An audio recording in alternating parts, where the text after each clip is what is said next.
Assalamualaikum warahmatullahi wabarakatuh. Perkenalkan, nama saya Vika Desiraswati. Saya dari Fakultas Ilmu Pendidikan Ekonomi Universitas Pancasakti Bekasi dengan nomor induk mahasiswa 18720500020. Dan di video kali ini saya akan menjelaskan mengenai kandungan surat Al-Fat pada ayat 29. Dan video ini saya buat guna untuk memenuhi proyek ulangan akhir semester 3 oleh Bapak dosen Muhammad Rasidi, Sarjana Ekonomi Magister Manajemen.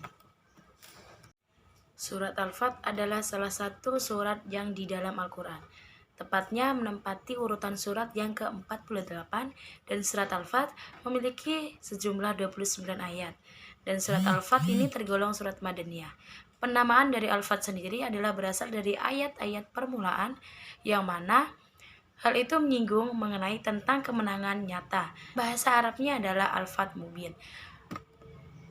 Adapun kandungan utama dari surat Al-Fat yaitu mengenai kemenangan akhir kaum muslimin, balasan iman, jihad ketulusan hati, dimaafkannya kesalahan-kesalahan para pejuang, peringatan kepada orang-orang kafir dan kaum muslimin yang pemalas, serta tentang mendunianya agama Allah. Dan berikut ini adalah bunyi dari surat Al-Fat pada ayat 29.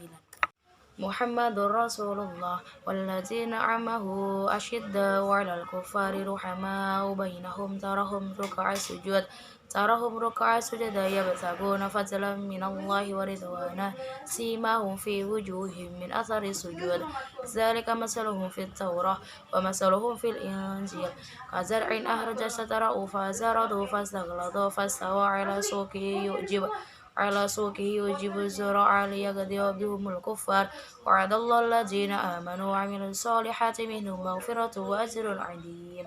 Dan arti dari surat Al-Fat pada ayat 29 yaitu Nabi Muhammad adalah utusan Allah dan orang-orang yang bersama dengannya bersikap keras terhadap orang-orang kafir yang bersikap memusuhi, tetapi berkasih sayang sesama mereka. Kamu melihat mereka ruku dan sujud mencari karunia Allah dan keridhaannya. Pada wajah mereka tampak tanda-tanda bekas sujud, yaitu bercahaya.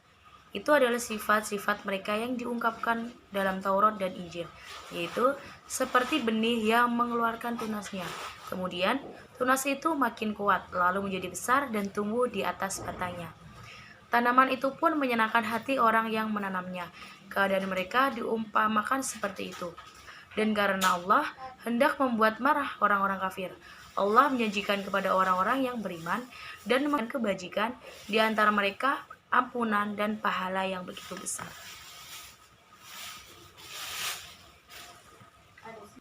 Dalam buku tafsir Ibnu Katsir jilid 6 karya Dr.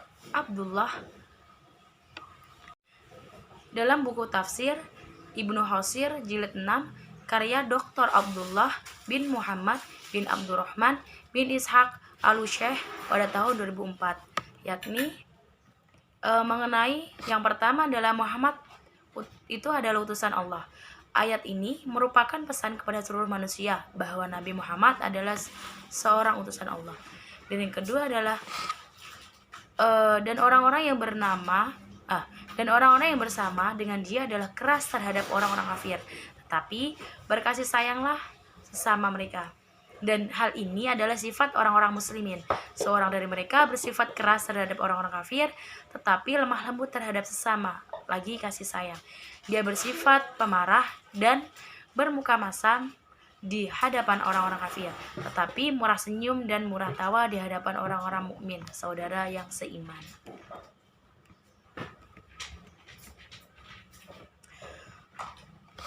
Arti yang ketiga adalah kamu lihat mereka ruku dan sujud mencari karunia Allah dan keridhaannya. Allah Subhanahu wa taala memberi sifat kepada mereka sebagai orang-orang yang bersama dan banyak mengerjakan sholat, merupakan amalan yang begitu baik. Dan Allah menggambarkan bahwa mereka lakukan hal ini dengan tulus, ikhlas, dan memohon pahala yang berlimpah dari sisinya, yaitu surga yang merupakan karunia darinya. Karunia dari Allah itu adalah rizki yang berlimpah bagi mereka dan ridhonya kepada mereka, yang hal ini jauh lebih banyak daripada nikmat yang pertama, yakni surga. Arti selanjutnya adalah demikianlah sifat-sifat mereka dalam Taurat dan sifat-sifat mereka dalam Injil, yaitu seperti tanaman yang mengeluarkan tunasnya. Maka tunas itu menjadikan tanaman itu semakin kuat, lalu menjadi besar, dan ia tegak lurus di atas pokoknya. Tanaman itu menyenangkan hati penanamnya. Sifat ini menggambarkan sebagaimana sahabat-sahabat Rasulullah, mereka membelanya, membantunya, serta menolongnya. Dan keadaan mereka bersama Rasulullah Subhanahu wa Ta'ala sama dengan tunas beserta tanamannya. Arti selanjutnya adalah Allah menjanjikan kepada orang-orang yang beriman dan mengerjakan amal soleh di antara mereka ampunan dan pahala yang begitu besar. Dalam ayat ini Allah menjelaskan tentang ampunan bagi orang-orang yang pahala berlimpah serta rezeki yang mulia. Janji Allah itu pasti dan benar. Dia tidak akan menyalahi janjinya dan tidak akan menggantinya. Barang siapa yang mengikuti jejak para sahabat, maka ia termasuk dari mereka hukumnya. Para sahabat memiliki keutamaan dan kepioniran serta kesempurnaan yang tidak dapat disaingi oleh seorang pun dari umat ini. Semoga Allah melimpahkan ridhonya kepada mereka dan membuat mereka puas serta menjadikan surga Firdaus sebagai tempat menetap mereka, dan Allah Subhanahu wa Ta'ala telah memenuhinya. Surat Al-Fat ayat 29 memiliki pesan bahwa tiap umat muslim haruslah bersifat kasih sayang, sebab Allah menjanjikan kepada orang-orang yang berbuat baik atas apa yang telah mereka perbuat dan pahala yang begitu besar yang menanti mereka. Cukup itu isi video dari saya, kurang lebihnya saya mohon maaf. Assalamualaikum warahmatullahi wabarakatuh.